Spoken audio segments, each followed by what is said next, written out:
You asked the question and I thought it was a regular question, and next thing you know, it turned into the topic. It's cool. Look, go right ahead. What kind of woman, thinking about the successful black man who has did everything he needed to do to get out the hood, right? Mm-hmm. He went to college, he earned his money, he got, what type of woman with that type of caliber of a black man who came from nothing, what type of woman does he look for?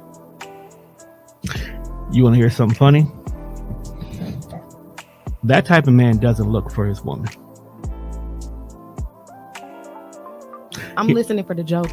No, there is no joke. Oh. That type of man doesn't look for the woman. See, because he already knows that he has become what's now being proverbially known as the high value man. I know you hate that word because I hate using that phrase as well too. I don't even hate that word. It's just the concept that comes with it. That concept that comes with it. Okay? Think about it. He has now successfully reached the plateau that he is now able to pick and choose whatever he wants. He can move in any space and place that he wants to, because he now holds a level of success and respect in those spaces.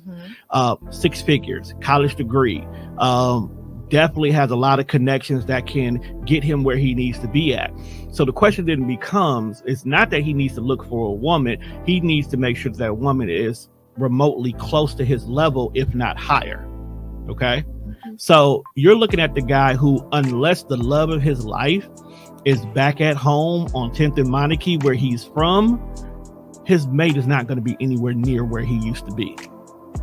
Okay. Understandable. Okay. So the question is, who is she? Who is she? And where is she? And how does he choose her? And even what does it look like when he pursues her? Does he pursue her? Or because he's privileged? I like that word. Does he force her? Not force, but just does he require her to come to him? She usually requires her to come to him. And what does that look like? What does that look like? This is a loaded question. And I asked about 5 in 1, so you take your time. It's loaded. It's loaded. You got a drink? I need some wine. I wish you would have told me. I probably would have stopped at the liquor store across the street. What does that look like for him? Number one, she should be somewhere remotely close to the same level he's at.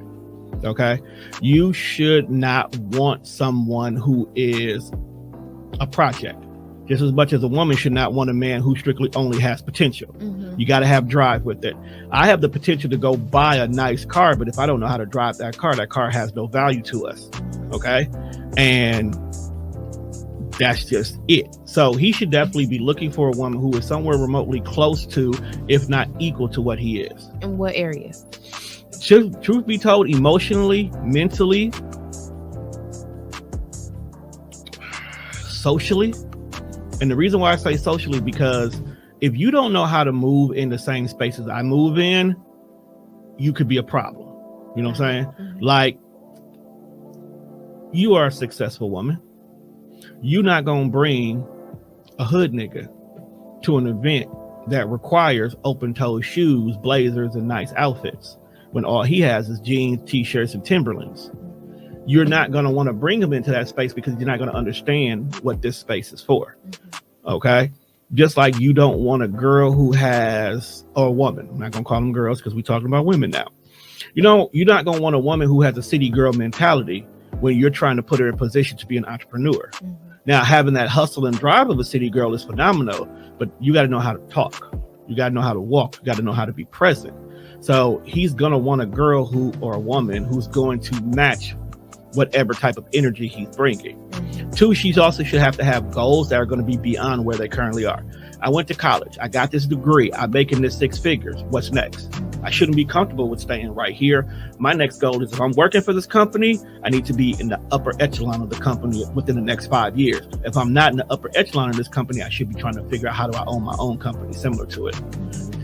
he should also want a woman who has that same mentality. It's like, baby, if you're going to try to start your own company, we going to start a company together. What role do you need? Just as well as once I get to my 6-figure, what's your next goal? Let me help you get there as well too.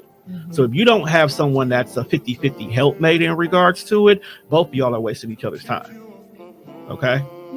Where did he find that at? In today's society, it's kind of hard, because if I'm going to boardrooms and jobs and if I'm hanging out at executive luncheons and stuff like that, I would want her to be there.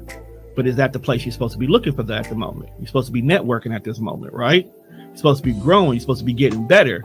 But if she's in this place and space, do I take advantage of this opportunity, or do I have to let that pass? See what I'm saying? That's a good question. Because we tend to make this mistake that we have to find our mate in the same typical manners that everybody else looks for them. Which is? Anything from, they keep blowing you up. That flashed in my face. Your typical methods that a lot of people have been using is out at social events, social media. We don't want to admit it, but yeah, social media has turned into a dating site. The root friends and connections. You have some people that just randomly be like, hey, you cute, I want to get to know you better. We don't always have to do it in these kind of conventional ways. Okay, we can look into our own job. Actually, sometimes I tell people places that you have the most common with somebody is some of the best places to look for a mate in regards to it, unintentionally. I podcast. I have a lot of guys and girls that podcast on this network. Relationships and connections have happened strictly off the fact that we all podcast together. That's not a common reason why some people would pod, but it's not an opportunity you leave on the table when it comes up. If we're at a social event, which is still technically a social event, but if it's a private TDR kind of a thing, and you're like, hey, I've watched your show, I like your content, I want to get to know you better. There's nothing wrong with that. It's a commonality already there. So out of the 3 things you mentioned that a man who is successful will like a woman that he's pursuing to have emotionally, mentally, and socially. First of all, social for me would be, probably the 1 or the 2. Okay. The 1 or the 2 options, because for one, I feel like men are just less mentally and emotionally mature than women. And if we're talking about educated people, like you got all kind of sorts of people, you got people who are immature, and you got your hood rats, and you got your whatever else. But when we're talking about educated people, you would assume that a man of such caliber will have emotional intelligence, but sometimes it doesn't happen. And so that's why social is first, because at least if you're looking for a woman who's going to be on the same caliber, socially she'll be there. Maybe not emotionally, but socially. Right. So that's why that would be my number 1. But I also noticed that you didn't mention financial. Okay. And so when a man is looking for a woman, is he not paying attention to her financial status as far as like who's equally yoked? You know what I mean? I want to say no, because here's the thing. If I'm already looking for you in the same places and spaces that I am, and we already have that same educational value in regards to it, our social spaces are similar in regards to it as well too. 9 out of 10, I'm going to automatically assume your finances is somewhere of a respectable level. You should be an independent woman, not the kind that don't need nobody, but you should be able to have your own place, your own crib, your own car.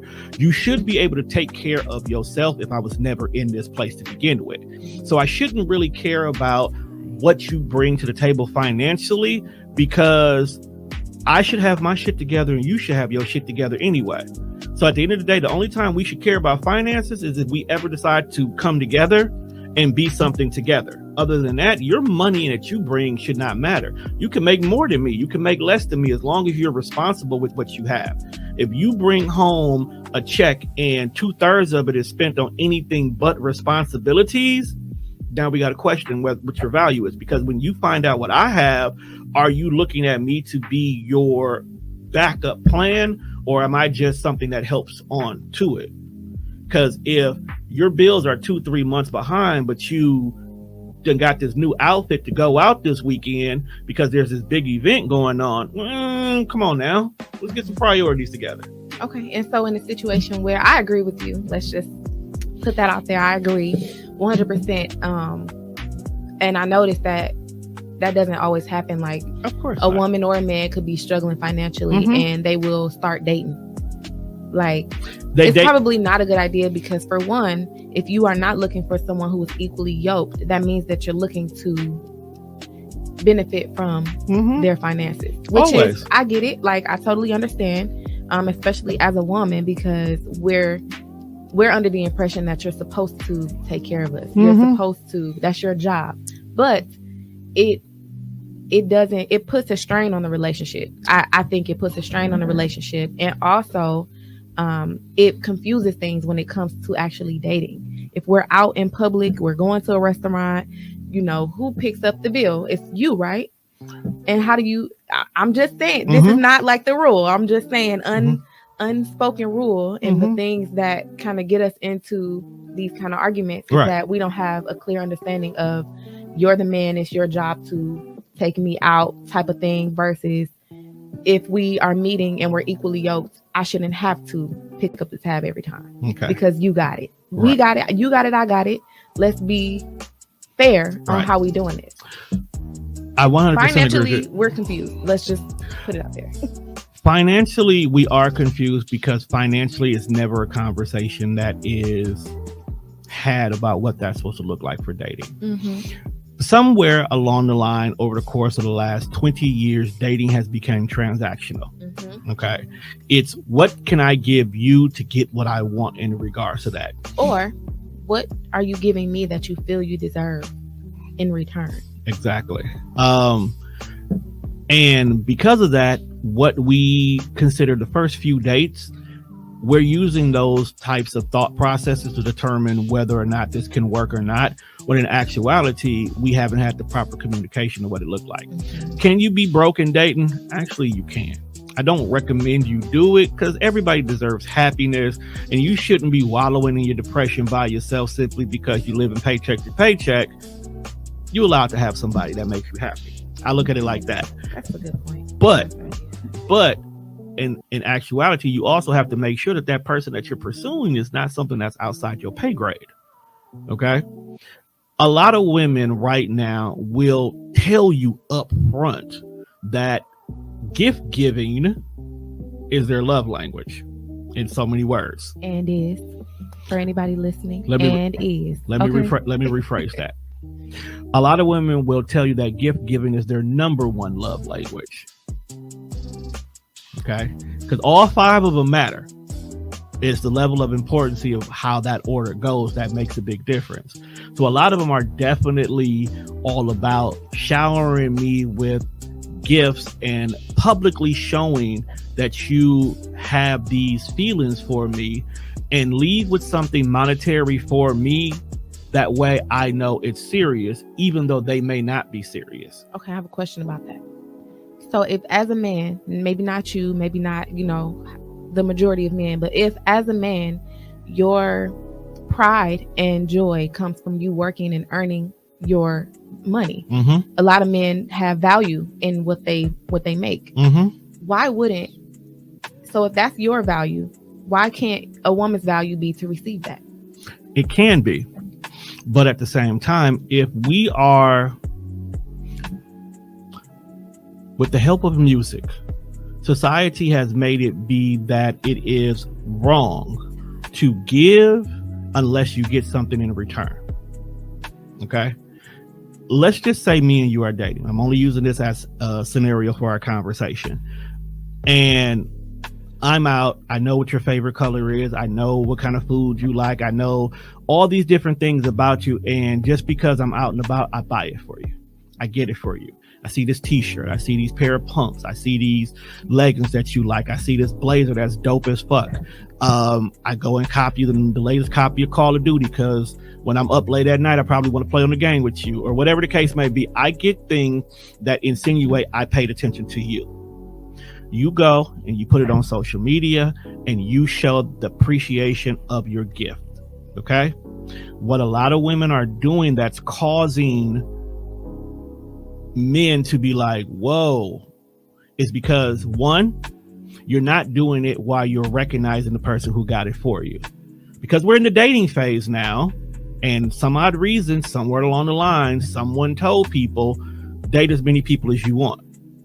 So you don't want to lose your prospects or your roster by saying, Antonio bought me these shoes, or he bought me these pants, or he bought me this shirt, to show that he paid attention to what you like. I put effort in the gift I gave you, and I'm proud that I gave this gift to you because this is my token of appreciation for you being the person I'm interested in at this moment. Okay. And because of this, you've gone ahead and you posted it, but one, I didn't get any recognition for it. I may not be the person that's looking for it, but after so many times of this happening, we're like, yo, you showing that you getting all this stuff, but where's the photos of me and you? Or I'm showing the appreciation of you. You're not feeling me like this. You're accepting every single gift I give you. You're thanking me. You're being nice and sweet the whole 9 yards, but you're not being mature enough to say, thank you, but I'm not interested in you in this manner. Or you're not even rejecting them, say, hey, this is nice, this was cute, but I'm not on this level with you. I'm not feeling you in this nature. So now in this case, I'm really starting digging you because you're accepting these gifts, and I'm thinking that this is, building to something, and we're going out, or you're calling me to do things together, not realizing before you called me, you originally had a plan for somebody else, and that plan fell through.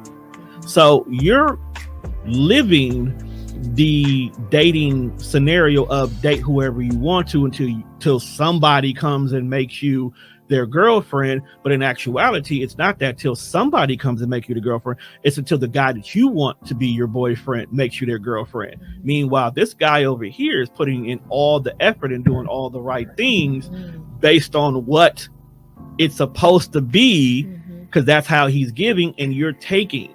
So now all of a sudden he wakes up one day. Your story now is about this date you went on with some guy in Chicago. Now we're seeing, now a face is being recognized, but it's not you. It's not you. So now it's like, what the fuck? Oh, we didn't put no title on it. So he has to sit back and have the I eat ass face because he proverbially, by society standards, played himself. Did all of that. He did all of that. Okay. So he's courting you during this whole entire situation, but you're not being mature enough to say, go do this for somebody else. Okay. That's a lot. You put me here. No, I like it. I like that you put it in that perspective because it paints the picture of how you feel as a man. Not you in particular, but in that situation. No, let's keep it 100. Every man has been here in one shape or form. Okay. They may not openly admit that. Every man has proverbially played themselves in one shape or form. And because of that, a lot of men, a lot of ones that you would consider bitter, hurt men, are the way they are now because that one moment of hurt has redefined how they look at everything. Because that one girl could have just been a terrible human being, but in his mind, until further notice, every woman is a terrible human being until he gets that ideal woman who is subservient. Oop. Okay, not subservient, but I get what you mean. Because if you pay attention, majority of your bitter, hurt men who really bash women all day, their ideal woman is a subservient woman. All right, so let's unpack that. First of all, your date is not going. You keep this. So I was talking to my friend even before I got here, so this is part of the continuation. Okay. First of all, I want to express my. I almost want to be like, I'm sorry that y'all have had to go through that. Oh, don't get it twisted. That level of accountability right there, if done by any woman to those men, could heal every last one of the situation. Really? A lot of times women will not apologize for what they've done. Even in relationships.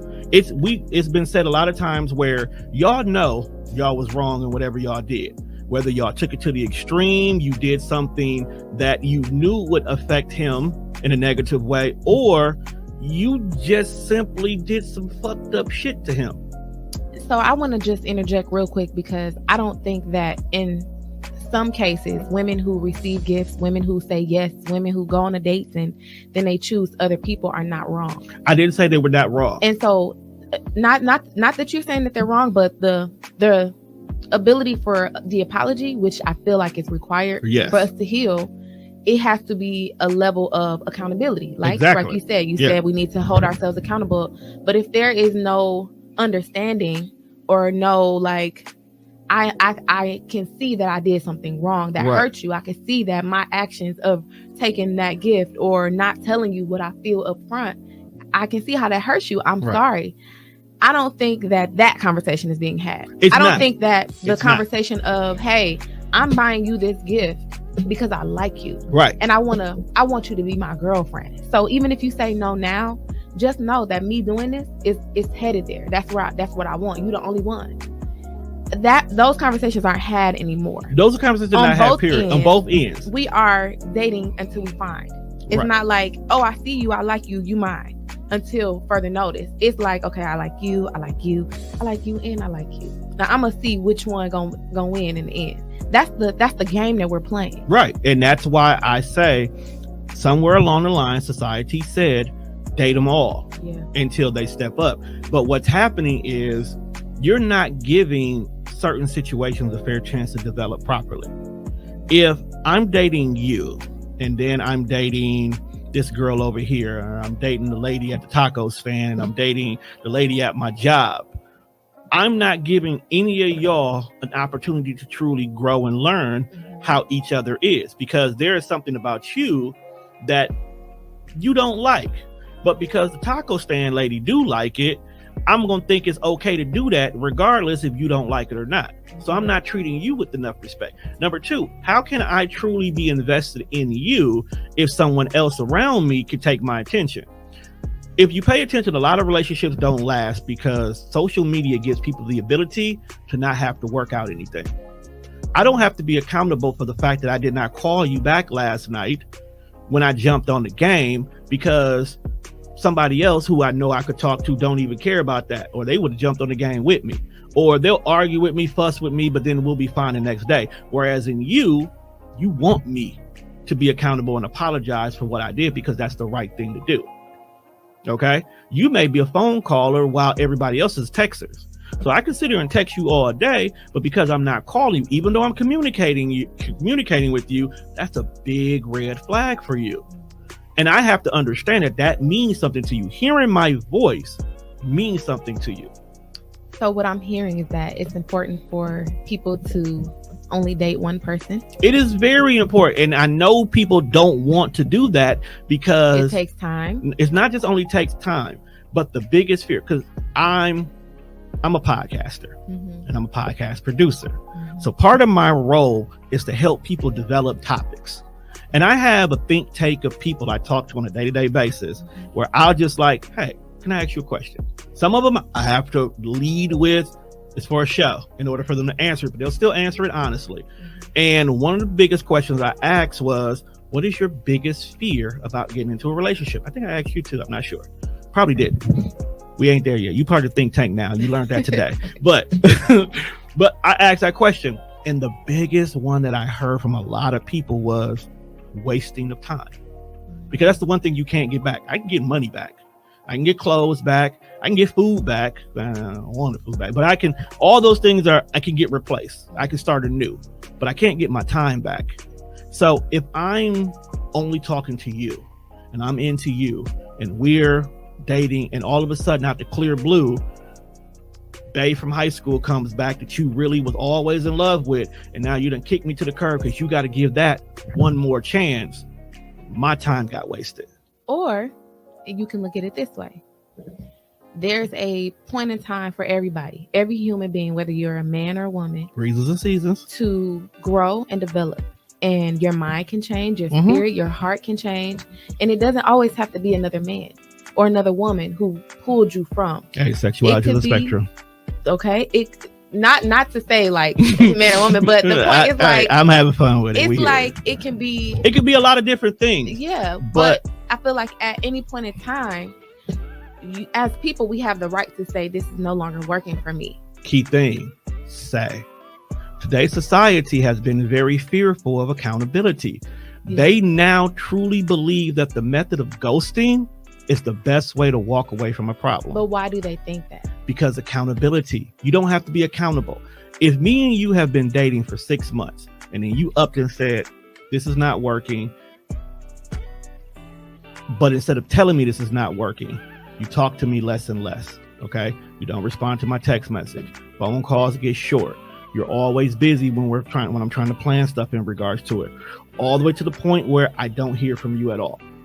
I can write to you or say things on your post, because you can make a beautiful post and I can comment on it, and you'll go down the line and everybody else get checks and comments and hearts, and mine's just like you never seen it. Okay. All of a sudden, here we are 1 month later, after 6 months of dealing with each other, we don't even communicate. Because you don't communicate with me that you either outgrew this, or I did something wrong, or you're doing something wrong. Okay. There's no accountability being here. My mind is going to make up the answer of why we're not talking anymore. Mm-hmm. And that's the number one thing you don't want to do to anybody, is make their thoughts come up with the answer. Because we know as human beings, we can jump to the wrong conclusions.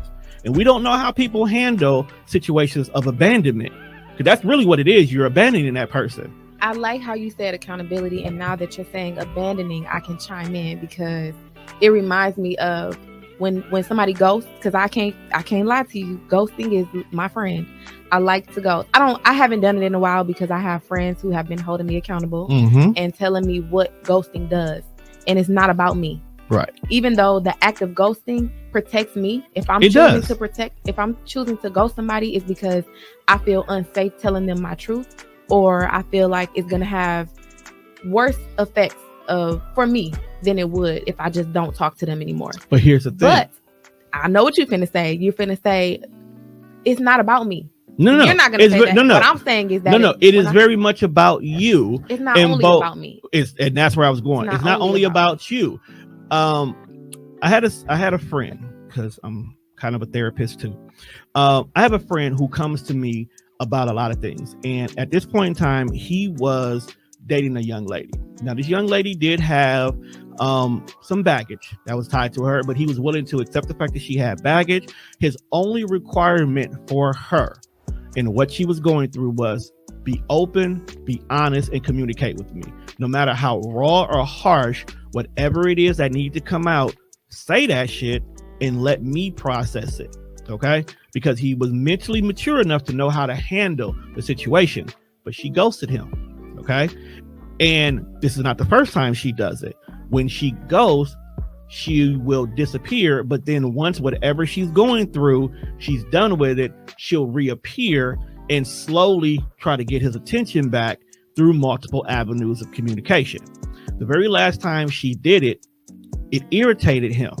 He did not want to communicate with her at all. He had completely checked out on her, because the ghosting situation does put him in a place where he's wondering, what the hell? What did I do wrong? That's his first instinct, which is why I have to get on him, is what did I do wrong? Said, bro, it may not even be you at all. Okay.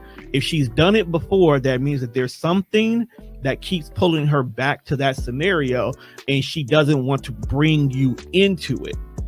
But I also agree with you. She could communicate, especially when you initially put that out there. You can talk to me. I am not going to be that person who is going to kick down your door because you chose to go back to your ex. If that's the case, let me know so I can process it. Don't let me stay in my head.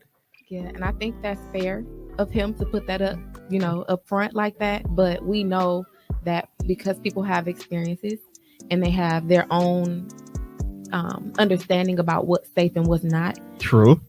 Even if he said, let me know, or tell me, I won't kick down your door, there's a possibility that she's had an experience where she did speak her truth and it was harmful or hurtful to the person who she was telling it to. True. And they got rowdy or angry or whatever, and she's had that experience. I'm sorry, but you're just a recipient of the things that I have to do to protect myself. And I don't want to hurt you, but this is what I need to do in order to protect you. But here's the thing. Okay. What is different now than it was in the 80s? What's one of the biggest things? Crack. No, crack's still here, baby. This is still here. So I was born in 87. And I have no idea what you're talking about. So just cell come on phones. with it. Okay. Cell phones, email, social media. We have the ability to communicate from far distance, way more than back then. Back then, if I want to break up with you, either I had to do it in your face, I sent a representative, or you got a letter in the mail. Those are the three ways you got broke up with. Okay. So if you don't want to put somebody else in your business, you mailed the letter. Right. Okay. You disappeared for a while. You mailed the letter. You did the Dear John, this is not working. And that's how it went. At least you gave that individual some closure.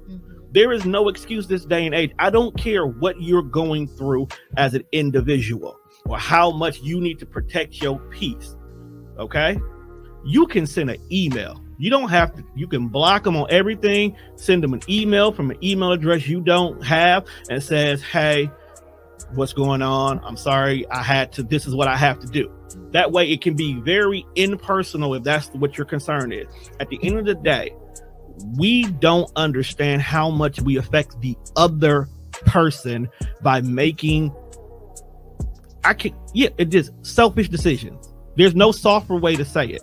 Protecting your peace is a selfish decision, but it's not a bad selfish decision. It's still selfish because it's only about you, but we also have to take in consideration we do affect other people. And a lot of times we don't think about that. And you create monsters this way. You create individuals who need to have closure.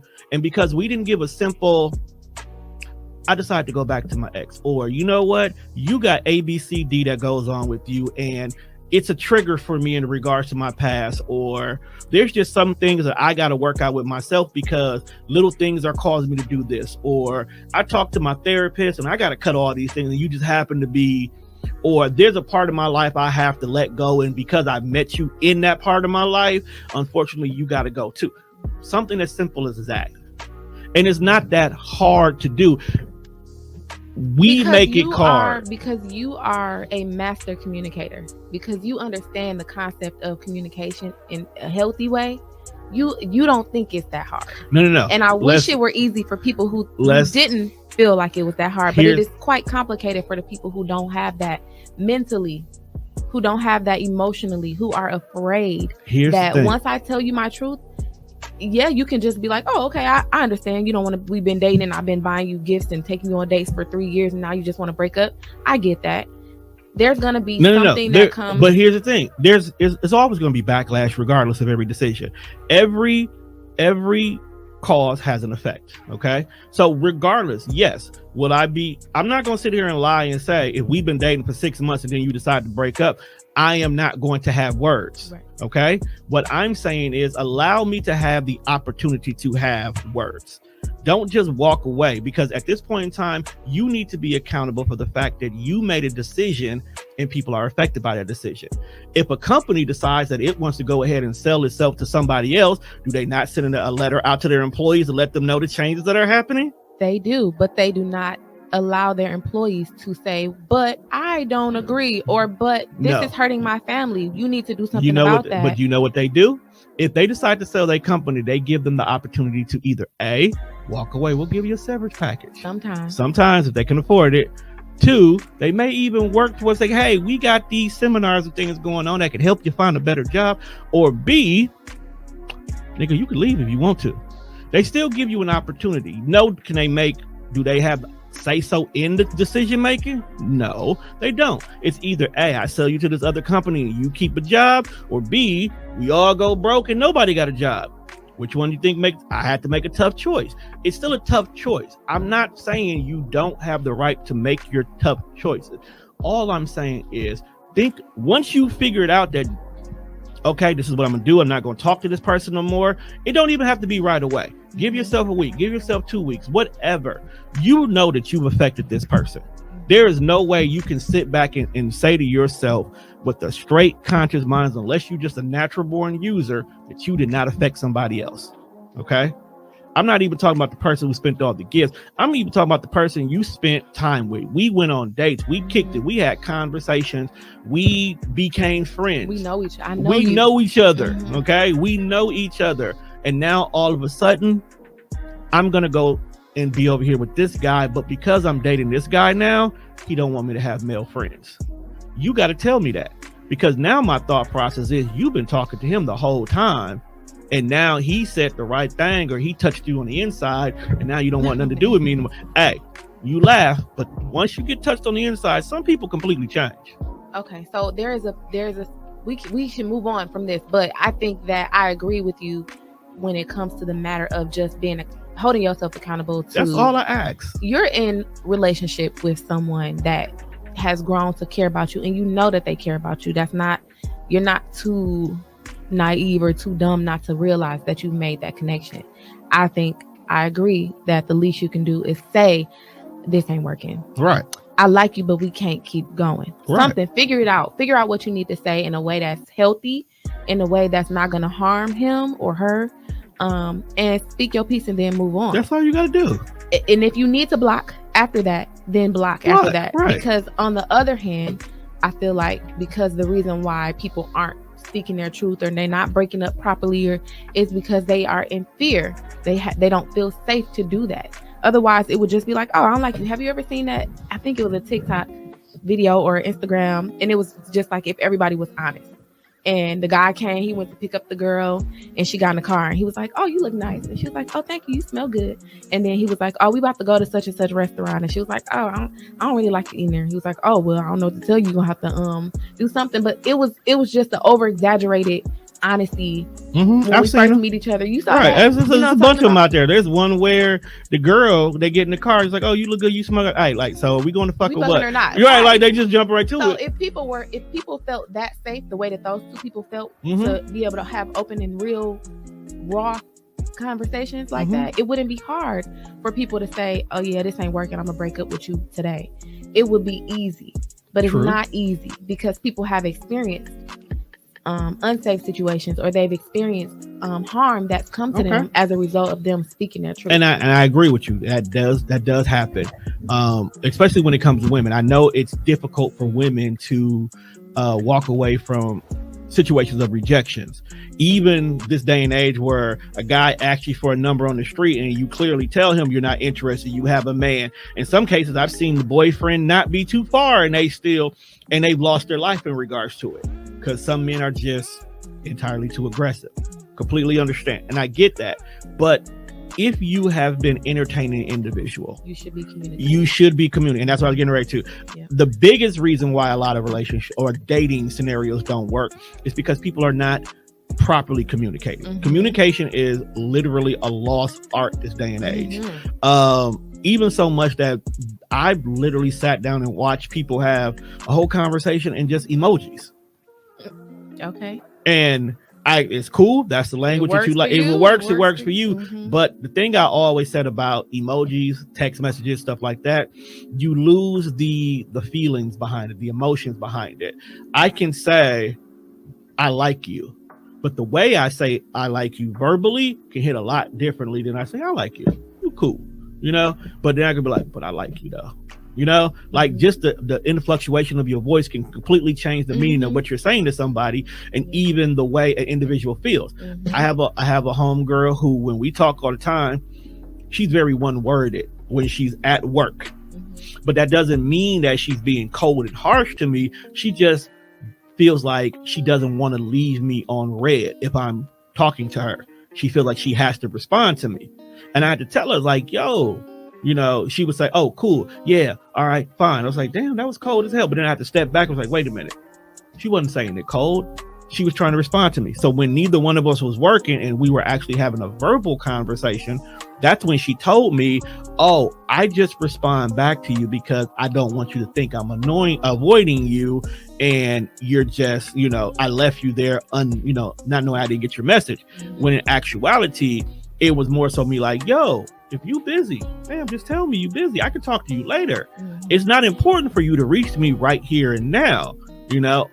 And then that's when we started having more and more conversations and more communication. And it boiled down to it is she prefers to talk on the phone. Yeah. And she asked me, well, why do you always text us talking on the phone? I was like, well, I kind of talk for 8 hours every day. Usually when I get off of work, I don't want to have to talk if I ain't got to talk. Then, you know, I might be on the game or I might be in the studio, and I can't be on the phone in the studio while a whole show is recording. I might want to be in a comfortable place and space where you have my undivided attention with those phone calls. So we had to have a communication about communicating, which a lot of people don't. It's also important. Yeah. Even if it sounds redundant, for me to be able to effectively hear you and for you to hear me, exactly, we might need to define it. What does that look like? And I tell everybody, we sit here and we focus on compatible zodiac signs and what's your love language. We need to figure out what's your communication level. Like, how do you communicate? How do you hear me? Then? Right. Like how can I make sure you know that I'm listening? Exactly. Are you a kind of person who we need to stop everything that's around us and talk directly, or are you a multitasker where I could be playing the game, but I can still have the conversation with you and be 100% engaged? Am I a type of person who can be on autopilot when I talk? Are you an individual who, whenever we have a disagreement, are you hearing me or are you ready to rebuttal? You know, and that's a lot of things that people don't work on. Like, what is your communication style? Because you could, like, I know for a fact, somebody says I did something wrong, I'm immediately getting defensive. Like, oh, whoa, wait a minute. What you mean I did something wrong? Because now I'm asking to figure out what went wrong. Where did that? How did you find out? I'm asking questions about where the mistake happened at. Meanwhile, you're getting upset at me because you feel that I didn't care enough to make sure this mistake never happened. Or you were embarrassed because of this mistake made you look like you did something wrong. So you're more so projecting at me more so than me and you trying to figure out what went wrong and how we can avoid it to happen in the future. And because of that, we're now having a conflict that has blew up to something completely different when it could have just been, hey, I need to talk to you. This happened over here. What happened because I was now put in this position. Yeah. You know? Simple change of words. Yeah. You having fun over there, I see. you I like to talk. Like, I do too. This is what I do. I like this to what talk. I do too. I like for people to listen to me. If we're talking about communication styles, the best way to get me to speak and open up is to give me your undivided attention. Oh, you'll get that. Undivided attention. You'll get that. I like attention in general. So if we talking and I know you listening, you got a way to my heart and other places. It depending on who you are. That it depends on who you are. But I'm just saying, that's how powerful communication is. It is, and I think a lot of people don't understand that. I've noticed, because you point out, I'm a master communicator. I've noticed having simple conversations have gotten me so much further in scenarios that I honestly would not have ever thought I should be in. Yeah. Okay. And it's just talking, listening, giving people a POV that's very familiar in regards to it. Playing devil's advocate sometimes. Like, just because I agree with you, don't mean that we have to stop right there. Right. Let's figure out how you got here, because I know how I got to this point of view. How did you get here? What is your story that needs to be told in regards to it and whatnot? Speaking of devil's advocate, I have a friend who loves playing devil's advocate. I don't think they call it devil's advocate, but I acknowledge that there are certain things that I say that always gets this is how I think of it. And it's always the opposite. And I can't figure it out. I can't figure out why there's always an opposite perspective. It's not a bad thing, but it just feels like. What's an example? What's the most recent time? You name something that'll happen.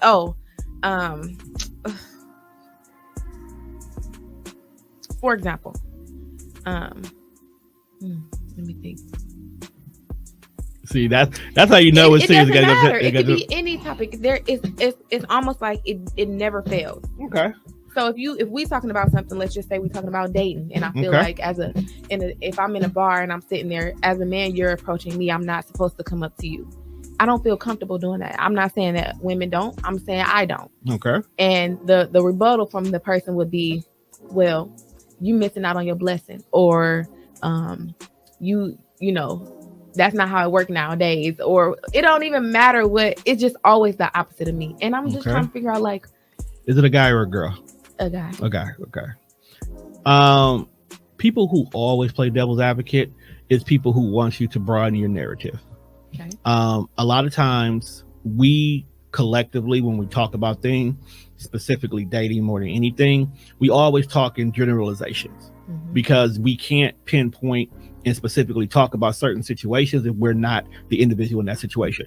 I can't sit here and say women need to talk to guys when they're at the ball more often, when in actuality I might be saying, hey, if you looking for a person, sometimes you might got to come out your shell and just say, hey, what you doing? What you drinking on? You know, something simple like that. It changes based on it. You can't generalize every single situation.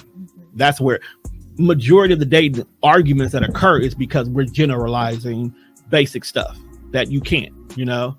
I can't be like, well, my wife got to cook and clean and have clothes and all this stuff folded for me when I get home, because that's not everybody's scenario. You got to be able to afford to put her in that position if you're going to require for her to be in that type of position. And why would you want a woman that just stays home all day? That's boring as hell. But there are women who would do it. They are women who would do it. Knowing that, you have to be specific about when you go and pursue your wife, that you're not going to have a whole slew of people that you can choose from, because not everybody thinks like that. It is not even that. Even those, and I can guarantee you, a lot of those who said they would do that would only do that to get into that position.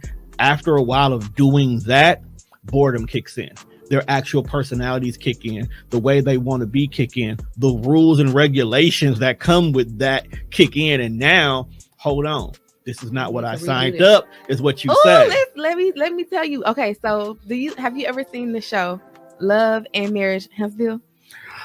I haven't, but there's so many people that talk about it enough. Okay, so watch it. Go watch it. So the reason why I'm bringing that up is because there's a couple on that show. And that's what everybody brings up. Yep. Keep going. Okay, so I don't need to even tell you. But the point is, I agree with you. There are times when you go into a marriage or a relationship and it's under these circumstances. And then as time goes on, or society changes, the relationship changes, we have kids, I go to school, whatever. Things need to be tweaked and changed. Exactly. And we have to be flexible and fluid with how we show up in that relationship, right? But in this episode or season or show, the husband was like, no, you messing everything up. I am the one who goes out. I'm the breadwinner. I'm supposed to be that man, and you're supposed to be taking care of kids. And he will often like pretend like he don't know how to cook, or pretend like he don't know how to take care of the kids, or like put forth no effort toward the things that she was doing in the house. So she would have to outsource and get a nanny and get certain things, still making her do all the work, while he sit back and pretend like he don't know how to do it, because he can only see himself in this one role. Okay. But that's what she bought into. That's what he said. That's what you bought into. When you sat down with this man and got to the point where you said, I do, you knew what his ideology was. You knew what his thought perception was. He sold you the concept of stay-at-home wife. Once again, that's a rom-com thing that Hollywood created that is very fictitious.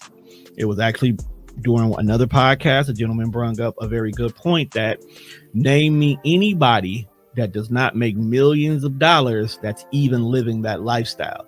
Yet most of your average middle American people or women dream about having that. Yet the way society is and how financially it is difficult. The housing market is so trash right now that there's couples that get divorced but can't move out because the housing market is terrible. So the likelihood of a woman being a stay-at-home mom in this society is almost nearly impossible. Almost nearly impossible. 0.5% best. And that's even billionaires. And even they don't stay home. They got to go do something. They got to do something. So the fact that you bought into that ideology that he said, I'm going to do my part. And my part is to make sure that you don't need for anything. He's out doing his part.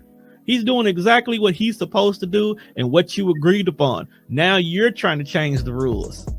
I don't think she was trying to change what he does. No. She was trying to change what she wants to do. So she wanted to get her realty license. She wanted to go back to school and get her degree. She wanted to do this stuff. And he said she wanted to do everything that goes against the original agreement. And what's wrong with that?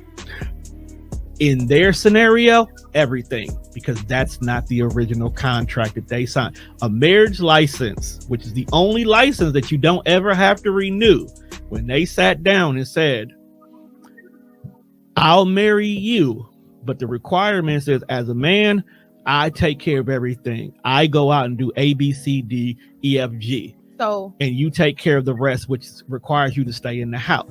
I'm not saying it's not wrong, because that's basically slavery. But no, because when you get married, but you agree to it. Yes, I agree to it verbally and spiritually and however other way. Legally, you cannot get married to somebody and say this is what you're going to do. We're making vows between us. That agreement, that type of agreement, don't get put on paper. No, it don't get on paper, but that's an agreement that you make. We make.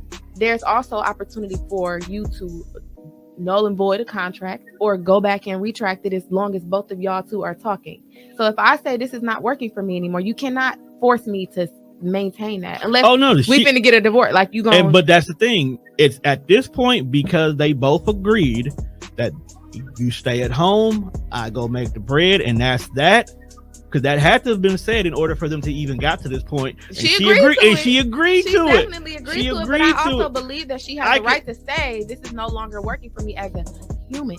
As the mother of your children, I feel like I'm going to die if I stay stagnant in a house all day, every day, taking care of kids. I can't pursue my dream, my purpose. I was created on this earth just like you were. And per their agreement, the only way is divorce, and you don't get nothing because I do. You don't get nothing. That's not a breach of contract for me to say I want to go back to school. It's not a breach of a marriage. On their agreement, it's a breach of maybe our agreement. Is there? But the agreement is if the we contract. go to court and a lawyer comes to us and they say, or a judge comes to us and they say, why are we getting a divorce today? And I say, because I want to go and better my life and my husband disagrees with me. She's not going to be like, you guys can get a divorce and he's going to take everything because you're breaking your agreement. Listen to how you said it. You said you made it seem like you're the victim, but at the end of the day, he could be the victim too, because his lifestyle got uprooted and changed because she wants to go do extra stuff that's outside of what they already agreed to. As you can see, he's a very one-track mind person. He is truth, and that's the problem. He's a one-track, but you knew what you got when you married him. That doesn't mean that. Hold on, hear me out. I didn't say they don't, but apparently he doesn't.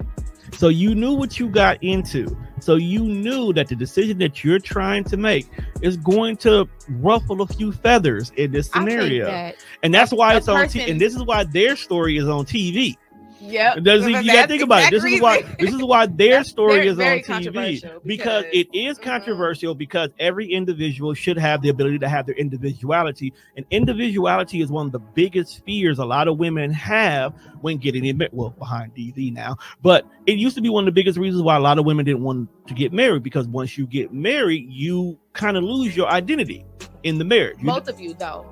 Not really. There are certain requirements that you can't go out here and have hoes. Oh no, you can't unless you into poly. But in our marriage, at this point, we signing a contract. We're both agreeing to be this certain type of person for the amount of time that we're married. Correct. So you're changing from who you used to be to who I need you to be, and I'm changing from who I used to be to who you need me to be. Ooh, I'm glad you said that. That's the agreement. That's the agreement. That's the stop right there. The dream of how it's supposed to work. That's the agreement, right? Stop right there.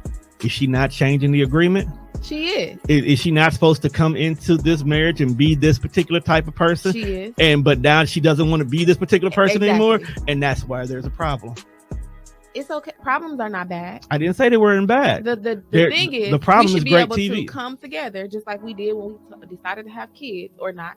We should be able to come together and say, hey, this agreement is no longer working. Can we have a discussion? Which is what she did, which is I'm glad she did that, because now she's the co-owner. Actually, she owns most of the shares. This is where I'm at. Actually, I finished. Did I finish? Anyway, they have a multi-million-dollar company because of her. Now she has majority of the shares of their company that they both own together, because she decided to come out of her shell and do her God-given purpose. Now he has more money. I like how you threw God in there. God been in there. That may not have been her marriage, purpose. At the time they got married, her purpose was to be home. Any marriage has God in the middle. Of course, they should. As far as I'm concerned, God was there when they got married, and he's still there now if they still married. I only said that because I was being a little controversial. This is very controversial because ain't no way. See, the thing about it is, and the reason why that scenario, he's the villain at the end of the day, because there was success at the other end of it. You see what I'm saying? That same scenario, and it's TV, so they're always going to either. He's not the villain. It just no. Yeah. When you look at it from the perspective of how the story gets told, he's the villain, because if you look at it, he is. This is what we agreed upon. This is what it should be. This is where we should be at. Her growth was being stifled. We instantly gravitated towards her and her growth being stifled because throughout our lives, we have always had someone, especially if you black, try to hold us down. That's literally our rally call. Somebody trying to hold us down. So we instantly gravitated to her, and we felt the victimness in there, and he's the villain, he's the bad guy. But every villain is not really a villain unless you understand their origin story. You see what I'm saying? So he, in his right, could literally feel like, but what if I did let you go out here and do this and you blew all of our money, or you failed at this, or you go to realtor school and you in there for 3 to 4 months, and now all of a sudden you quit and we got this huge debt that wasn't necessary when you could have just stuck to the game plan that we already had working. At the end of the day, because her story was successful, we're rooting for her now. But what if it failed? What if the idea of stepping outside the house, what if prior to before they were even on the show, he did give her the ability to go out and try something new, and she gave up on it, or she failed at it, or it took away from the family, or the kids were suffering because of it? The one thing about TV shows that paint these type of narratives is you only get part of the story. You only get this part of it that makes it entertaining. Okay, but what happened before the cameras were even rolling, or before the show was already here? So his idea of like, no, I don't want to do that. No, you supposed to do this, could have easily been no, because the last time this is what happened. You see what I'm saying? Mm-hmm. Simple change of a word or a phrase could make the scenario look so much different. But we're rooting for her because Hollywood painted it as he's the victim. He's the villain and you're the victim. Mm-hmm. I understand that, but also there's an alternate. But ending. Everything has an alternate. An alternate ending where he fucked up all their money, and they went bankrupt because of the things that he was doing outside of the home. And that narrative also has not been shown, but that's definitely possible. So while he's thinking he calling all the shots and making her stay home and working because he thinks that's best, that's definitely slavery mindset. And it takes away from the union of them both being in a household where they make decisions together. Just like having kids was a decision they made together. She birthed those children. She has every say-so in how they're raised. But I promise you, he's not going to not have a say-so in how they're raised. He won't even have it. So if that's the case, then with every aspect of their marriage, she should have a voice, just like he has a voice. Oh no, as an individual who has said the I do's, I completely understand. I completely agree with you. Everybody needs to have communication because there are other people involved, and I think that's what is missing. So let's even step away from marriage and let's just go to the relationship level. Let's go to the pre I do's and the pre one knee proposal type situation, and let's just go to the bulk of where majority of society is, and it's just the relationship part. A lot of people are not looking at each other as partners. Okay, they're looking at each other as helpmates, Hendersons, or just sex objects. Okay, so there are a lot of people who are in a relationship with the individual because it gets them out of whatever situation. It gets them out their loneliness. It gets them out their financial situation. It puts a 2-parent household with a child that's involved, whether you two even like each other. But because you touched each other on the inside one day, and now there's a kid here, your mindset is, I want my kid to have both parents. So you're now dealing in a relationship that you don't even want to be in yourself. Okay. Then you have a lot of people who are unhappy with themselves. So if you're unhappy with yourself, you don't like how you look, you don't like how you feel, you don't like who you become, how can I expect you to like the other person that you're supposed to be dating? You know? Yeah. And that's a lot of relationships that's going on right now. Yeah. Unfortunately, let me rephrase that. That's a lot of relationships that are being advertised, because unhappiness is what's being shown on social media, which is affecting people who want happiness to not want it. You have an individual, like say me and you are dating. Let's go back to the scenario that you chose to go back to your ex, and you left me on the cutting room floor. Okay? You ghosted me, right? I can't communicate with you. Who do I communicate with? I go to social media. Now I go to social media. I may not bash you directly. Those who know me may know I'm talking about you, but I may say a lot of different things in the lines of relationships, commitments, honesty, trust, all these different things in a negative light. Now here's somebody who's like, damn, Tone's a good dude. I ain't never seen a damn, and he getting fucked up, man. It ain't nothing out. The dating pool is shitty. Like, it's just shitty. And I'm like, bro, I hate the scenario that the dating pool got piss in it, because in the real world, if a pool got piss in it, what do? They jumping out. No. They drain that motherfucker. Oh, that part. Yeah, that part. They drain it. So if you're in the dating pool or you're dating in a certain scenario, in a certain environment, a certain space, and it's not being favorable, change where you look. Change what you date. Change what you look for. I get it. As black men, we want to be with our black women. We want to be with y'all so bad. There's days y'all make it difficult for us. Okay? There's days that we make it difficult for y'all. But if you have to go date little Jorge over here because he makes you feel seen, date Jorge. I am not mad at you in regards to that.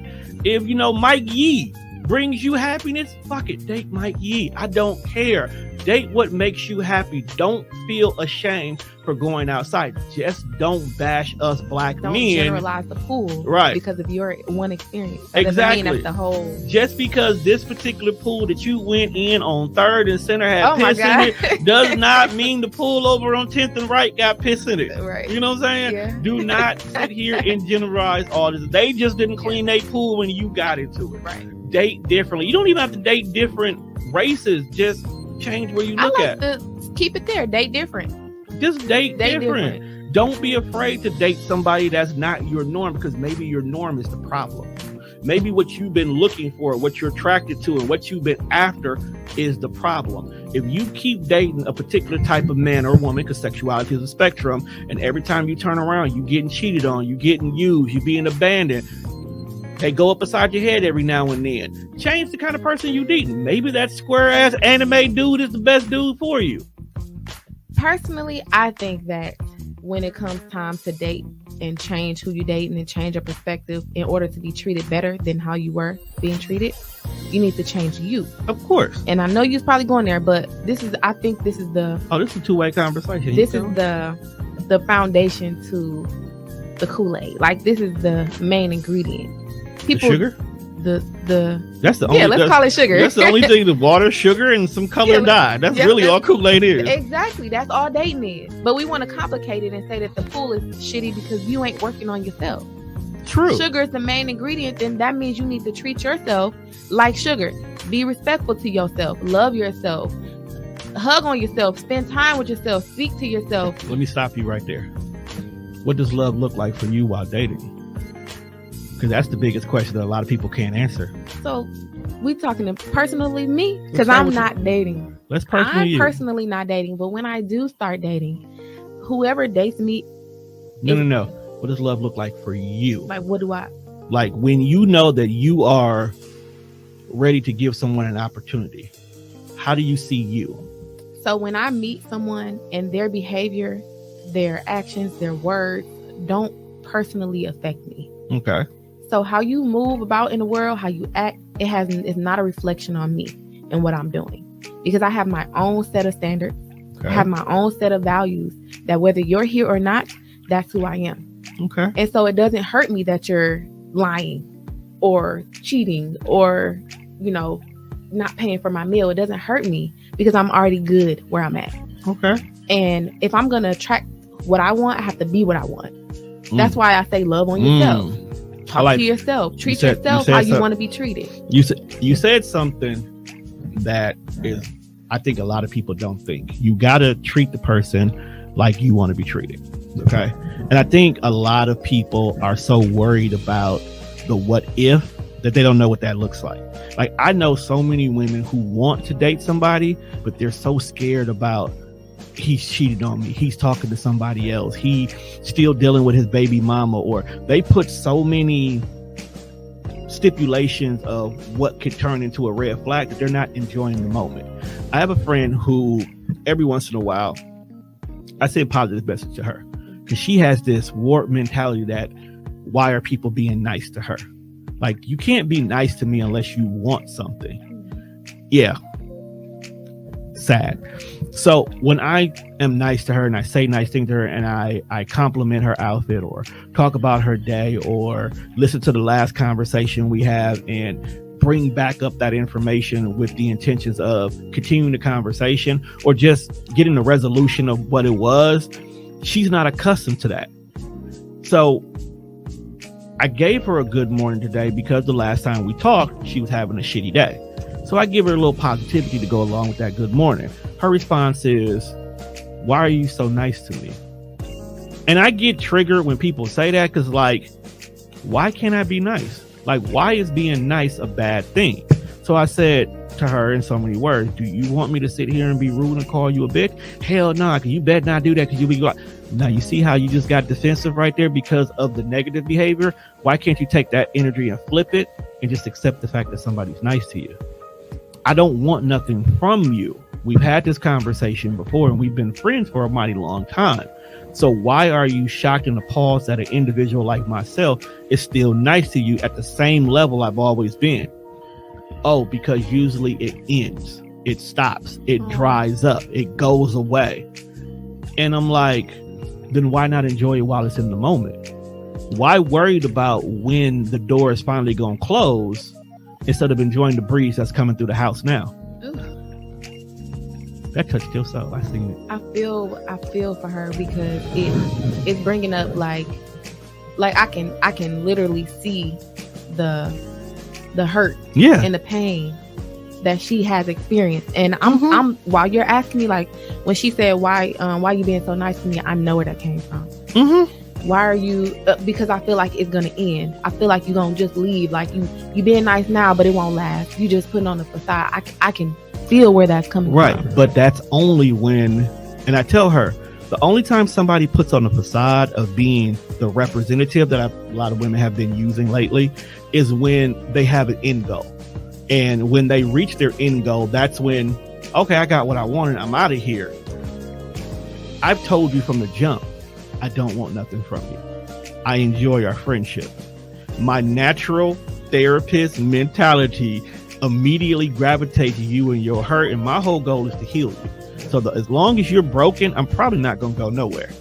And even when you're healed, now we can have real conversations because you're not coming from a hurt place anymore. So I'm definitely not going nowhere. I'm not going to sit here and completely build this puzzle and not enjoy the way it looks on the table for a while. So I think, and I like that you're saying that, and I'm coming from me not being a therapist, but I'm about to tell you some things from experience. So the fact that you are validating her and you're saying there's nothing that you're going to do that's going to push me away, because I see that I want to be friends with you. I want to be in your life some way or somehow. Right. I'm just letting you know as her friend, and with what she said, that, you know, this ain't gonna last, or why you being nice to me, I'm trying to reject that. There's nothing, absolutely nothing that you can tell her that's going to reassure her and make her feel like you're not going to leave eventually, because let's be honest, you will. Oh, no. You will leave because life happens. Exactly. So even if you say, I'm never going to leave you, I'm going to always be here for you, that might be true in your mind, but in her mind, you saying that doesn't help. Don't interrupt me, because I wanted my thoughts to come out. I know. I'm with you. So, I just put my pencil up to let you know that I got you're going to go back to that. So you telling her that you're not going to leave, or you're not going to be mean to her, or none of that stuff, it means absolutely nothing in as far as her healing. What she needs to know is who she is without you. She needs to keep it in her mind that you might leave her. But what are you going to do about it? What does that mean? What happens if everybody in all of your family, all of your friendships, all of your social people, what happens if it's only you? Then what? That's where she needs to get to. Because as long as she, in her mind, keep depending on other people, not even depending on them, but having these people come in and out of her life and expecting them to either disappoint her by being there and being genuine and nice, or leaving her by herself, it's always going to be somebody, some human being in her life that's going to disappoint her in that way, in some way, anyway, because she doesn't know who she is. She doesn't feel comfortable in who she is, and that's where the healing starts. I'm only because literally this was the conversation today. Even though, like I said, I'm a friend, I don't want nothing from you and in that nature, and I'm still a friend. I also reassure her that you can't also cling on to scenarios and situations because it feels good as well too. Seasons and reasons is the phrase I always use. People are there for a season, I mean, they're only there for a moment in time, or they're only there for a reason in that moment in time. But at the end of the day, everybody goes. Whether someone moves on to something else in their lives, someone has to be removed to better yourself in regards to it, or God says, yo, I need you in a different, time frame. You're gonna eventually move away from them people. But at the end of the day, the biggest thing is enjoy what that moment is. So even if I talk to you all day for 48 hours and you don't hear from me for 3 days because life got the life in, don't be wondering why you're not hearing me for them 3 days. Enjoy those 48 hours we did spend together, because that's what's going to hold on to the memory that before you know it, them 3 days have passed already. And then now we're talking again. Or communication is also a two-way street. So I have a different way of thinking. So I hear you saying, while I am here and being genuine, enjoy that. I agree 100%. I feel like that goes with even people who are dating. My friend said the same thing to me. Like, we might not be married at the end of this. We might just be talking and we just might be friends, and then we be nothing.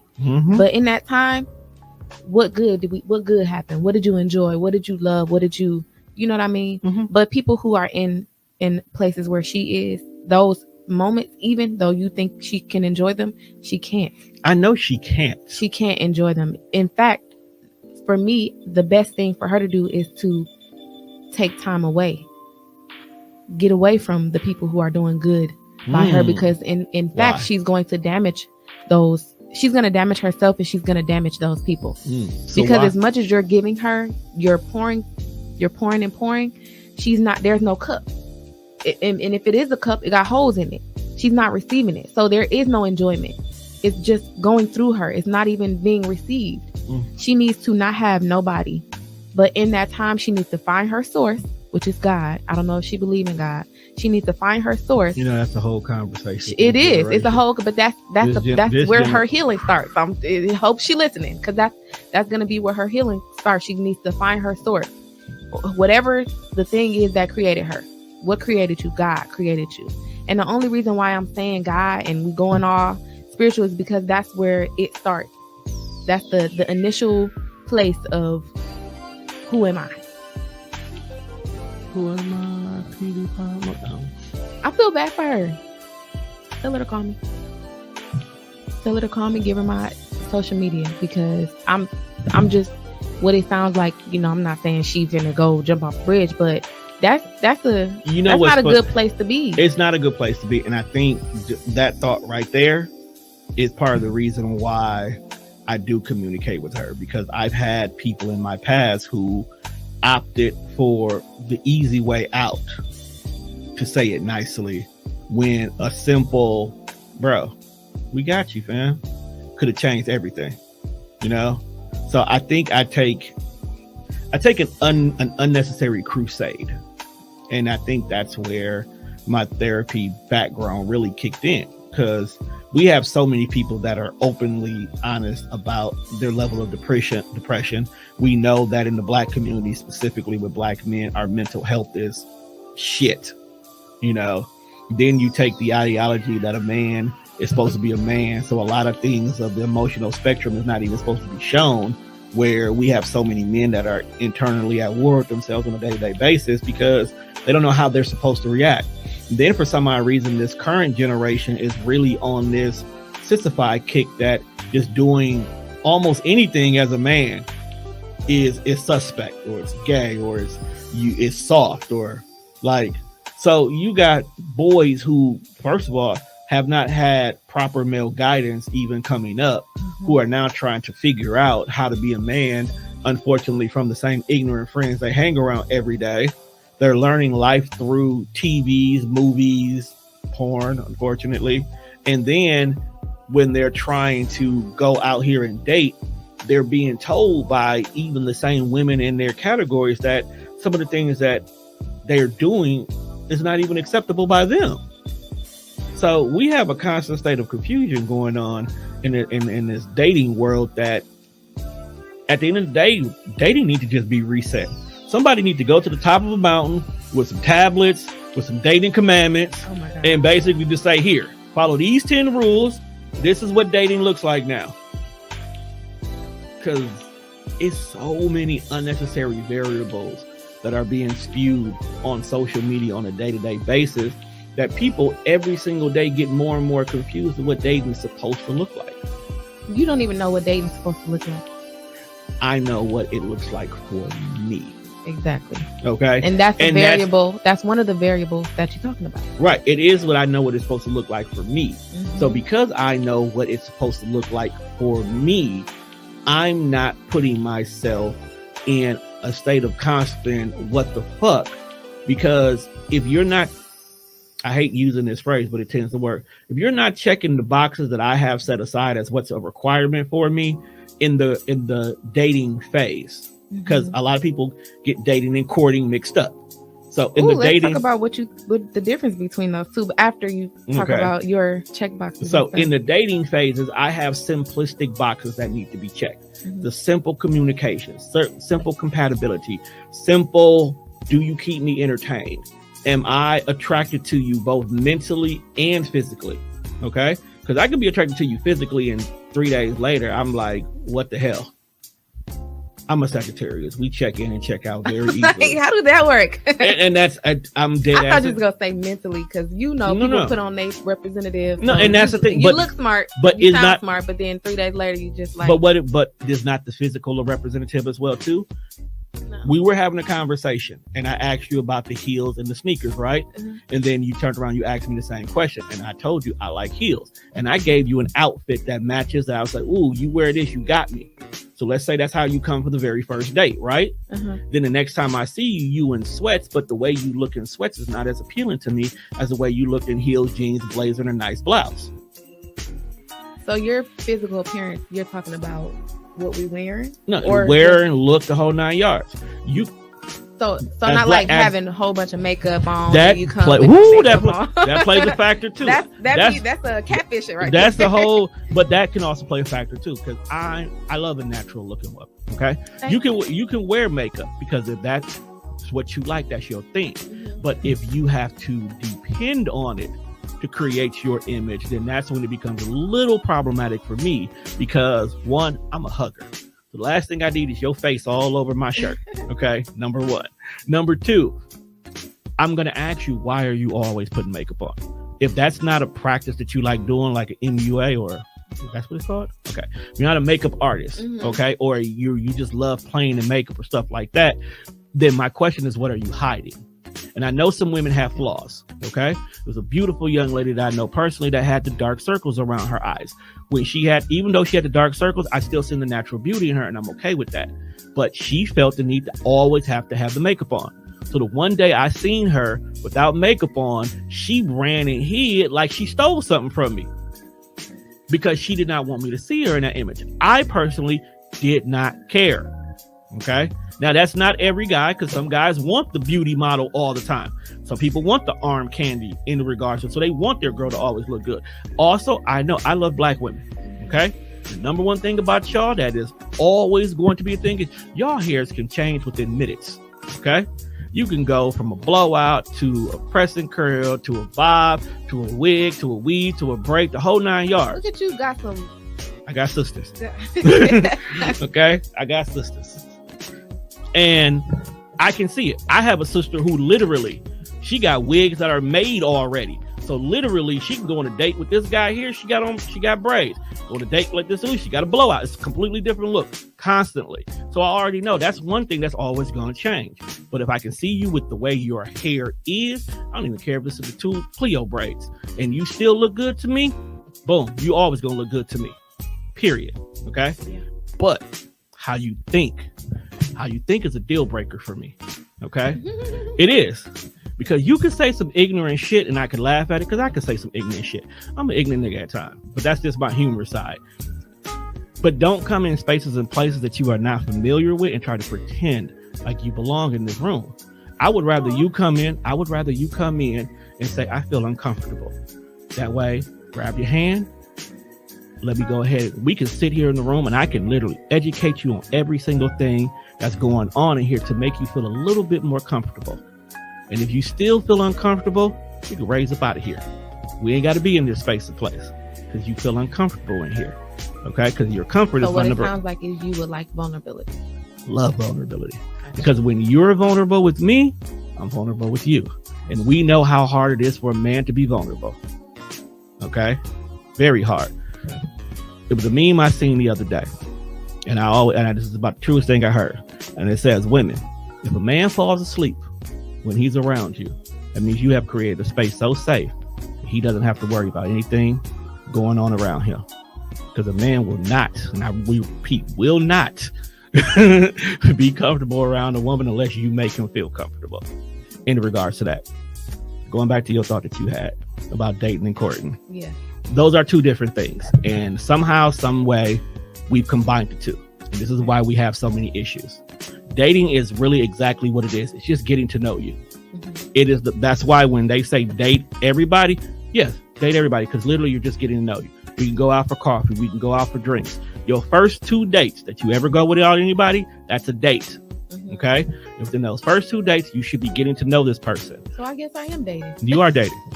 That's why I had to correct you. You are dating. It's not like, but yep, keep going. It's supposed to be just getting to know that person. Mm-hmm. You need to find out whether or not you're compatible and whether or not this individual is a friend, an associate, or a potential. Mm-hmm. Those are what those 3 falls into. Mm-hmm. A lot of them think that the minute you say dating and you've done something above just those 3 things. We date and we go together. Exactly. Because a lot of people don't want to waste time. Yeah. So they're literally jumping the courting phase and going right to relationship. Courting, or what's also now being used as dating exclusively, is literally when you have decided that this individual is who's getting your time and attention. You are now getting the capability of getting the intimate side of me. Okay? Because you've already sorted the friends out. You put the associates where they are, and those cats on the block list, you earned that. Okay? But now this is the individual who's getting the intimate side of you. They're getting to know you. They're getting to see the vulnerability of you. Now that you've been vulnerable, this individual has, like you said, your undivided attention. In the courting phase is when you can make the decision of whether or not you want to be physical. Okay? You can give a kiss and a hug in the dating phase. You touching insides, you technically courting, my guy. Okay? Here we go with this. I don't know why every time I think, touch me on the inside. That's exactly where I got it from. Just the thought of just looking like, oh goodness. That's where I got it from. But plus it's funny. Yeah. Because the way me and you were introduced to each other, it was all about using the actual words to have people understand what it means. And I go completely away from using the words on purpose. Because, I got other shows where I say the words with ease.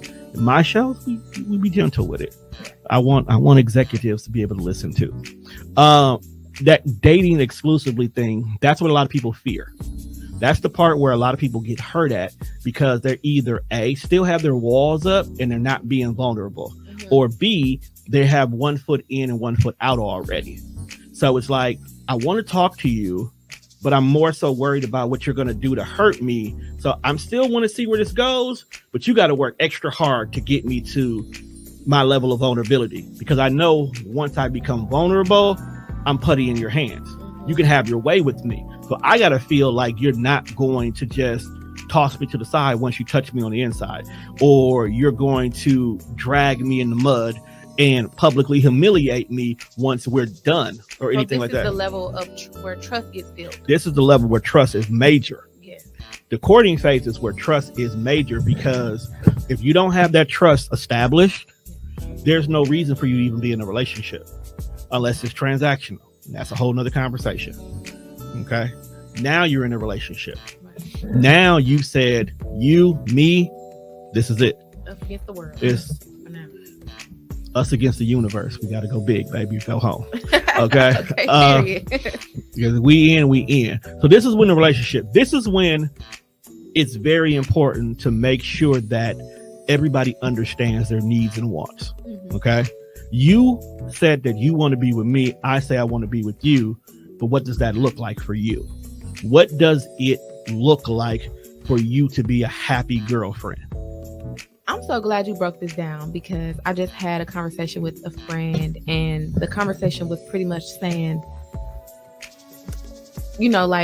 how, for example, so if we're dating, mm-hmm. and you ask me, what do you look for in a guy? Okay. I would tell you, I want that guy to treat me nice.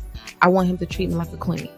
I'm not telling you I want you to pull my door out. Pull my chair out, open the doors. I'm not telling you I want you to pull doors off for you too. I ain't like that. But I would, if you were to ask me that and we're dating, I wouldn't tell you none of the things. I wouldn't give you any inkling of what I want you to do, because I want you to have it in your mind, the type of treatment that I want, but also I want you to be your genuine self and do whatever it is that you think you're supposed to be doing. So let me tell you a little secret. If a person is courting you, right? Dating or courting? Courting. Okay. If a person is courting you, right, number one, they should have been studying you the whole time. Okay. Mm-hmm. So they should know what kind of makes you happy. Mm-hmm. You didn't agree to this relationship unless I made you feel that this is a good thing. So during the courting phase, all of that treatment stuff should have been learned. Yep. But also, if he's smart and communication was done correctly, that dating, courting transition, the question should have been, what does a queen look like to you? Something as simple as that. Because before you guys have even considered being serious, I'm asking the tough questions in regards to it. Because what I'm doing is I'm putting that in my database. What does a queen look like to you? I'm still going to be my authentic self, because now my goal is to get from dating to relationship. So I got to use all the courting phase to make this possible. This is the coronation. Okay. I got to work for this. Because if I want a queen, I got to get her when she's a princess. But I got to figure out, how do we get her from a princess to a queen? And I think the challenge, and the reason why I went back and said what I said about the asking the question, is because people are getting into these dating situations with the expectation to just get the answers. Oh, so no, you're never supposed to get the answer. If you're asking me, what do you require in a man? What does that look like? I can't tell you, I want him to do this, do that, and do that. Because then you're going to just do those things. And then it's going to look like you're the man of my dreams. But you're not. Because I don't know you mentally. I don't know you. And that's the mistake that people make, is because a lot of us focus on tangibles and not the intangibles. The intangibles is what's making so many relationships fail, because the intangibles are things that you can't decide up front. You can't bring a representative for your intangibles. You can't bring a representative of how I see you. You see what I'm saying? Like, either I see you or I don't. Okay. And if I see you, do I see you as a friend, an associate, or a potential? And if I only see you as a friend, I shouldn't try to make you a potential. Now, even though I said earlier before we even got on air, why wouldn't you date a friend? The reason why I say that is because the courting phase is also the friendship phase. The courting phase is also when you're getting to find your quirks, your humors, your compatibilities. You're creating memories, ideas, and things that make that history, that when you're in a relationship part, it's difficult for them to want to step out. Okay. Mm-hmm. See, people who have history, people who have history are always the ones that have the hardest time walking away from it, even though they know it's bad, because that history was created. Even though you can create a whole new scenario with somebody new, and it may be even 10 times better, but the fact that we went down this road, we fought for these 3 years, and we did all of these things together, those thoughts hold values to me. Okay, we went to Great America and had a great time on the Iron Eagle, and because you lost your shoe, I had to carry you on my back, and then we had to go buy a new shoe. That's a memory that you can't make with anybody else. So that's gonna make you be like, yo, she the one. Like, even though you were heavy as hell, the fact of the joy that you had in your eyes and the fun that you had and the way you looked at me when we got home and the way I blew your back out from that, we got history. That's that soul tie part. Yeah. But and it's I know you at your core. Mm-hmm. It is you can't at that point in time. A soul tie is not just only looking each other in the eye while taking dick. A soul tie is memories, it's thought, it's feelings. It's when lust becomes love with a little heat. You know, it's how you make soup. How you make what? That's how you make soup. Soup. But you can put all the ingredients in the pot until you at that fire. Where I'm from here. Milwaukee? Mm-hmm. How old are you? How young are you? No, I'm 45. Okay. I've been around the world and now, yeah. I can't find my baby. I don't know. I've been listening to why he's gone away, and I don't know where he can be. My baby. But right, like, see, she made a whole song like, look, I fell in love with some dick and I got to find you. Okay. Yeah, okay, well, this was nice. I'm late. Of course. I told you was gonna be. I told you I already knew. We have great communication. I agree. We do. And I already knew that when we sat down, and even though this was not what we were supposed to talk about. Really? We were supposed to talk about you.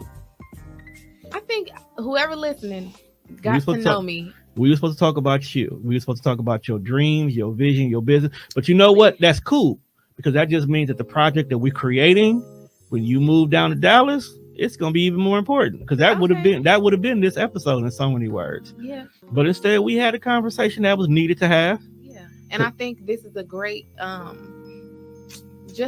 reflection of what people get from me in particular. Okay. When they listen to my podcast, at least the one that I've been doing. You still gonna do that? Yeah. We're gonna get back to that. Yeah. Okay. I'm about to talk to Mwanje about that though, but we're gonna get back to that. Yeah, because I would not want. Listen, you know how when the saints go from one church to the next church, you got to talk to the pastor before you go and leave the church. I don't know if I 100% believe in that process because my spiritual growth is not determined by a man or his feelings of me being a part of his church or woman or whoever.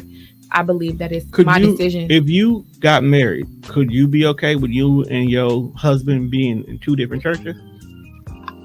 Yeah. What about two different denominations? So I'm non-denominational for the most part. I have a Christian mentality, upbringing, and foundation that I hold dear to.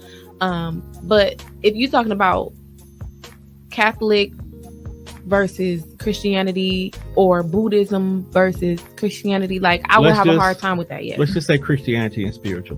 You got a lot of people that are very spiritual right now. They don't claim any type of religion. They do still have a strong faith and belief in God, and they're connected to him, but the ideology of religion is just something they can't wrap their heads around. So here's the problem that I have with that mentality, and this is something I've experienced in my marriage. When you are not equally yoked spiritually, you don't have the same foundation spiritually, when it comes to like the depression and the suicidal thoughts and the no jobs, and you have to, or with the young lady that we talked about, where it gets really hard because the cure to your healing is for you to find your source. And if I'm not saying that your source is better or mine is better, but it becomes a communication deficit. When I call on my source, I know what to do. I know how to get, how to connect with him. God, I know to pray. I know to worship. I know to connect with the people of the body of Christ. I know to do those things in order to heal me. And you are just over there hugging a tree. And you don't know how to work with me to heal me. And it becomes a problem. Hey, but what if that tree is, helping them? It's helping them, but it's not helping me. If we're married, you need to be able to heal me. I need to be able to pray for you to heal you. You know what I mean? Like, it needs to be on one accord. See, you starting to go down another conversation. It needs to be. We need to be equally yoked in that. That's why I told you, I'm sad that you moving, because I know for a fact we could do this at least once a month with ease. Be good. With it's ease. a lot of things. With ease. Being all right, everybody. So first of all, I want to apologize to my listeners because I did not do a normal intro like I always do for this episode, for this show. So what I might end up doing is I might just splice in an intro in regards to this, because I didn't even introduce this beautiful young lady here either. So I'm probably just gonna do a general pre-lead episode. But this was a fantastic conversation. I knew right away that me and her was going to have a great conversation, just simply because when we met, we had a great off-air conversation. Via text message, we had a great conversation. Did we even touch on? I think we did. Your think tank? Yeah. Yep. You mentioned something earlier, and it was like, did I ask you this or something? It was about relationships or something. You didn't. Most of your, let me see. Oh, you did. Yeah. But I don't think it was specific to I don't think me. you got I don't specific. think I answered it from my perspective. I think I just was like this was, a lot, and I don't know. We'll say that took for a more general. We'll say that when you finally get settled in, we'll have that conversation. Okay. We can have that conversation. What was the question again? It was. What was the initial question? Yeah, something about relationship. What do I do, or what do I think about something in relationships? I don't know. For those of y'all listening, y'all can go back and find the actual question. Just leave it in the comment. Thank you. This is just because my mind. As you can see, we were really out here. But I like to make sure that y'all know that y'all can check us out on all streaming platforms. That's Spreaker, Spotify, iHeartRadio, or wherever else you listen to your podcast. This was a one shot because me and Dezi definitely had to have a conversation before she move up out of here. But I will be back doing Where I Come From full time again. I'm getting ready to launch my Fear of Flying series. I know I talked about it last year, and it was crazy because I was supposed to do it while I was on my entrepreneur journey, and I'm kind of glad I didn't, because so much happened last year that now that I have went from beginning to end, it's going to be a little bit more special. So be on the lookout for that. I am not going to drop any video in regards to that. This is going to be 100% pure audio. So you got to definitely look for it on Apple and Spotify and all your other places you listen to your podcast at. Definitely make sure to go check out Dezi. I mean, she's fucking awesome. Shit, that alone. Dezi Rae, social media platform. Dezi Lynn might pop up, with 3 N's. So I seen that. And I was going to say, is your middle name Lynn? But it's actually off air. But with that being said, people, we are out of here because she got to go hang out with her real friends and whatnot. And we'll see. We'll see what goes on. So with that